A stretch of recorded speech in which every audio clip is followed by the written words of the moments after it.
ദൈവം വന്നിരിക്കുന്നു. ദൈവമാണത്രേ ദൈവം. അപ്പോ നമ്മുടെ ദൈവമായി ഈ കലർക്കിനെ കടന്നു ചെയ്തിരിക്കുന്നവൻ ദൈവമാണോ? ജീവിച്ചിരിക്കുമ്പോൾ ഇയാൾ ഒരുപാട് അബദ്ധങ്ങൾ കാണിച്ചിട്ടുണ്ടെന്ന് ഞാൻ കേട്ടിട്ടുണ്ട്. അതൊക്കെ ഒരു മായയല്ലേ? ഇവൻ ദൈവമായിരുന്നെങ്കിൽ ഇങ്ങനെ മരിച്ചു കിടക്കേണ്ടി വരുമായിരുന്നോ? അത് ശരിയാ. നീ ദൈവമാണെങ്കിൽ കുരിശിൽ നിന്ന് താഴേക്കിറങ്ങി വരാൻ ഇവനെ ക്രൂശിലേറ്റപ്പോൾ പ്രധാന പുരോഹിതൻ പറഞ്ഞ് നിനക്ക് ഓർമ്മയില്ലേ? ഇനി മരിച്ചാൽ തന്നെ ഇന്നേക്ക് 3 ദിവസമായി. എഴുന്നേറ്റ് വരണ്ടേ? എന്തോ ശബ്ദം നീ കേട്ടോ? കാറ്റ് വീശുന്നുണ്ടല്ലോ.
നിങ്ങളുടെ മനസ്സിൽ ചോദ്യങ്ങൾ ഉയരുന്നതും എന്തിന്? എന്റെ കൈകളും കാലുകളും കണ്ട് ഇത് ഞാൻ തന്നെയാണെന്ന് മനസ്സിലാക്കുവിൻ.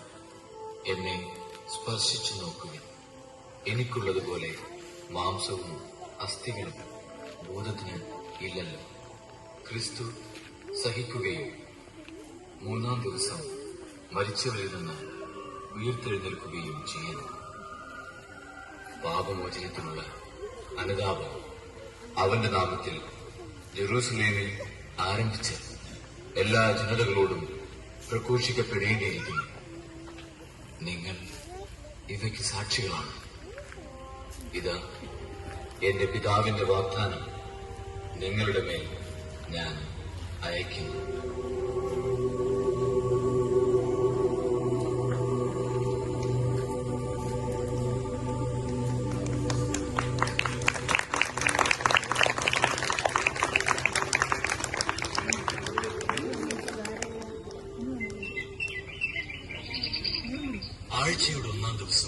അതിരാവിലെ ഇരുട്ടായിരിക്കുമ്പോൾ തന്നെ മഗ്ദലന മറിയം ശവകുടീരത്തിന്റെ സമീപത്തേക്ക് വന്നു.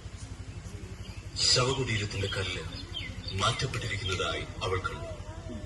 അവൾ ഉടനെ ഓടി ശിമയോൻ പത്രോസിന്റെയും യേശു സ്നേഹിച്ചിരുന്ന മറ്റു ശിഷ്യന്റെയും അടുത്തെത്തി പറഞ്ഞു, കർത്താവിനെ അവർ കല്ലറയിൽ നിന്നും മാറ്റിയിരിക്കുന്നു. എന്നാൽ അവനെ അവർ എവിടെ വെച്ചുവെന്ന് ഞങ്ങൾക്ക് അറിഞ്ഞുകൂടാ.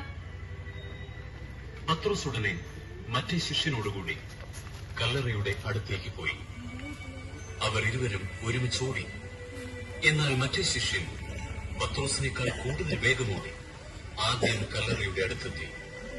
കുനിഞ്ഞു നോക്കിയപ്പോൾ കച്ച കിടക്കുന്നത് അവൻ കണ്ടു. എങ്കിലും അവൻ അകത്ത് പ്രവേശിച്ചില്ല. അവന്റെ പിന്നാലെ വന്ന ശിമയോൻ പത്രോസ് കല്ലറയിൽ പ്രവേശിച്ചു.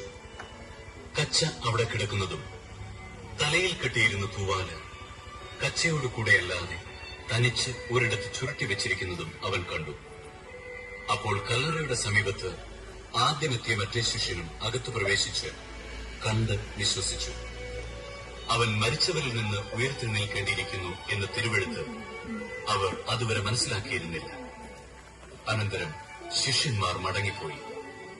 മറിയം കല്ലറയ്ക്ക് വെളിയിൽ കരഞ്ഞുകൊണ്ടുവന്നു. അവൾ കരഞ്ഞുകൊണ്ടിരിക്കുമ്പോൾ കുനിഞ്ഞ് കല്ലറയിലേക്ക് നോക്കി. വെള്ളവസ്ത്രം ധരിച്ച ഒരു യുവാവ് വലത്തുഭാഗത്തിരിക്കുന്നത് കണ്ടു.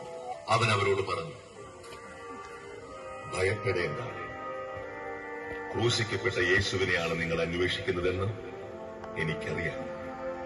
അവനിവിടെയില്ല. താൻ അരുളി ചെയ്തതുപോലെ അവൻ ഉയർപ്പിക്കപ്പെട്ടു.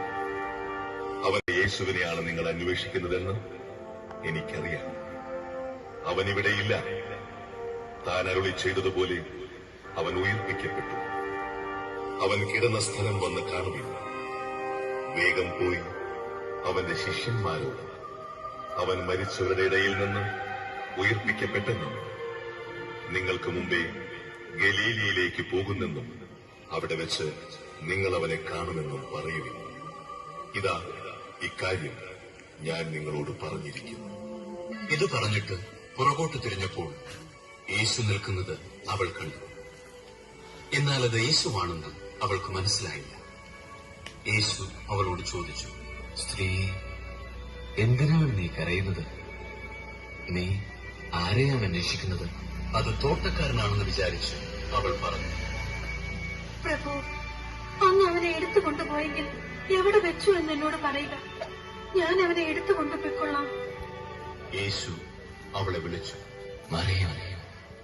അവൾ തിരിഞ്ഞ് റബ്ബോനി എന്ന ഹെബ്രായ ഭാഷയിൽ വിളിച്ചു. ഗുരു എന്നർത്ഥം.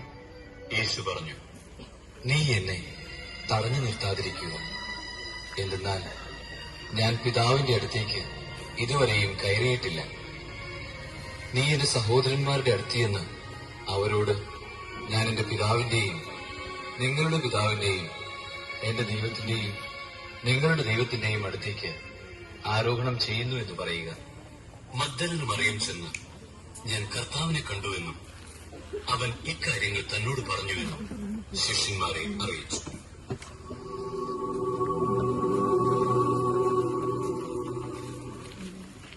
അവൻ ബഥാനിയ അവരെ കൂട്ടിക്കൊണ്ടുപോയി കൈകൾ ഉയർത്തി അവരെ അനുഗ്രഹിച്ചുകൊണ്ടിരിക്കെ അവൻ അവരിൽ നിന്ന് മറയുകയും സ്വർഗത്തിലേക്ക് സമ്മതിക്കപ്പെടുകയും ചെയ്തു.